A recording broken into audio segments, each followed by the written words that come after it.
Hay historias que parecen de película, y esta es una de ellas. En plena Guerra Civil Española, en medio de toda esa brutalidad, se puso en marcha una de las operaciones de rescate más alucinantes y curiosamente más desconocidas de la historia. Y no se trataba de salvar personas, sino de algo casi tan importante, el alma de un país, sus obras de arte maestras. Venga, vamos a meternos de lleno, porque esa es la pregunta del millón, ¿verdad? Cuando las bombas caen y las ciudades arden, ¿qué haces? ¿Cómo proteges algo tan delicado, tan irreemplazable como un Goya o un Velázquez? Pues la respuesta es una historia increíble de coraje, de ingenio y sobre todo de un amor profundo por la cultura. Para entenderlo todo, tenemos que viajar a Madrid, otoño de 1936. La ciudad está totalmente asediada. Y esta imagen es muy gráfica. Esto es lo que le pasó a la Academia de Bellas Artes. Aquí te das cuenta de que no había lugar sagrado. El patrimonio de España estaba literalmente en la línea de fuego.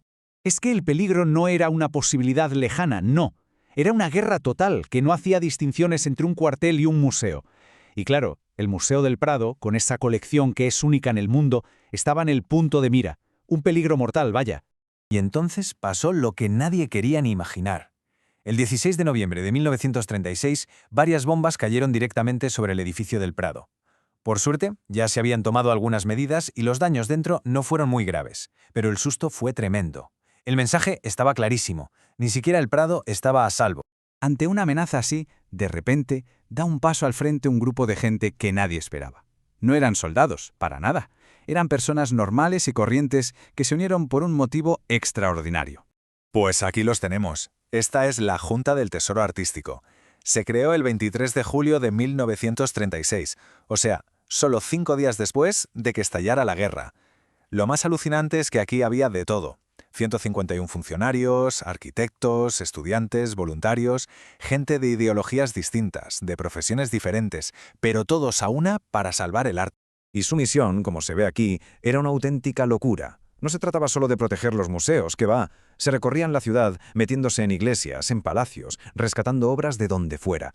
Lo inventariaban todo con un cuidado exquisito. Al final, solo en Madrid consiguieron poner a salvo más de 20.000 pinturas, y súmale esculturas, tapices, archivos, un currazo titánico en medio de todo el caos. Y es que además eran listísimos. Entendieron que la guerra no solo se luchaba con armas. Para evitar que la gente saqueara o destruyera obras por motivos políticos o religiosos, lanzaron una campaña de concienciación. Estos carteles, diseñados por estudiantes de Bellas Artes, le pedían a la gente que mirara más allá de la imagen religiosa y viera el valor artístico. Un intento de cambiar la mentalidad en plena guerra. Vale, proteger el arte en Madrid era solo el primer paso. El frente de guerra se iba acercando, así que se tuvo que tomar una decisión drástica. Drástica de verdad. Había que evacuar las obras maestras. Y aquí empieza la verdadera aventura. Esto no fue un simple traslado, fue una auténtica odisea. Un viaje de casi 3 años con 4 etapas clave. Primero de Madrid a Valencia, luego una huida a la desesperada hacia Cataluña. Después, el increíble cruce de la frontera para ponerlas a salvo en Ginebra. Y por último, el gran regreso a casa.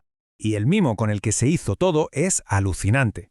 No era coger los cuadros y meterlos en un camión. Que va, cada obra, sobre todo las más grandes y delicadas, necesitaba su propia caja de embalaje hecha a medida, diseñadas por expertos para que no sufrieran ni el más mínimo daño.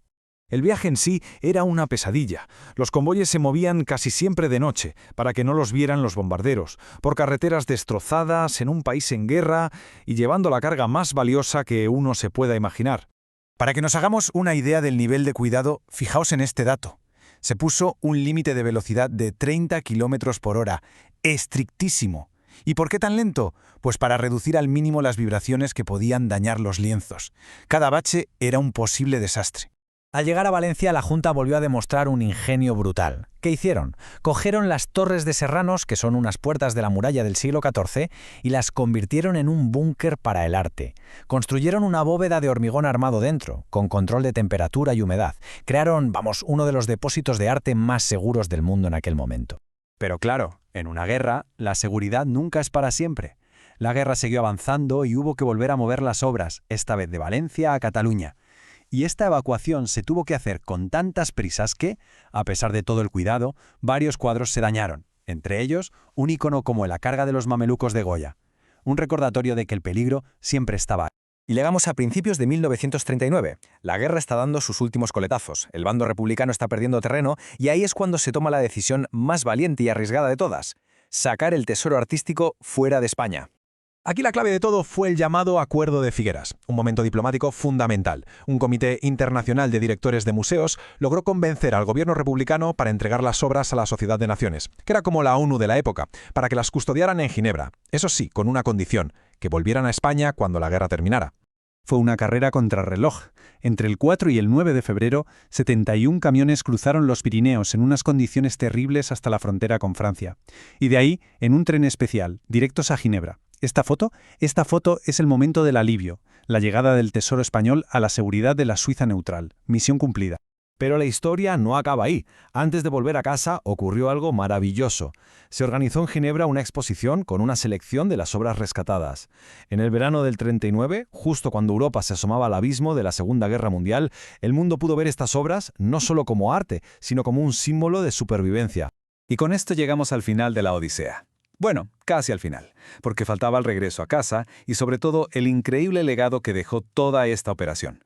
El 9 de septiembre de 1939, con la guerra civil ya terminada, pero con la Segunda Guerra Mundial recién empezada, los camiones con Velázquez, Goya y el resto de los maestros volvían a recorrer Madrid, esta vez por la Gran Vía. Las obras maestras, después de un viaje de casi 3 años, por fin estaban de vuelta en el Prado. Y es que el impacto de esta misión va mucho más allá de salvar unas obras, por muy importantes que sean. Las técnicas que se usaron y, sobre todo, la idea de que el patrimonio cultural está por encima del conflicto, sentaron las bases del derecho internacional moderno para proteger el arte en las guerras. De aquí salió directamente la Convención de La Haya de 1954. Yo creo que no hay una forma mejor de resumirlo. En mitad del horror absoluto de una guerra civil, un grupo de gente tuvo la lucidez y el coraje de pensar en el futuro, de preservar la belleza y la historia para todos nosotros. Un acto de lucidez frente a la barbarie.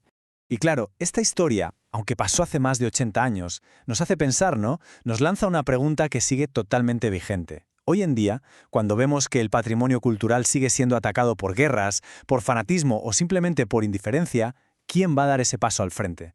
¿Quiénes serán los rescatadores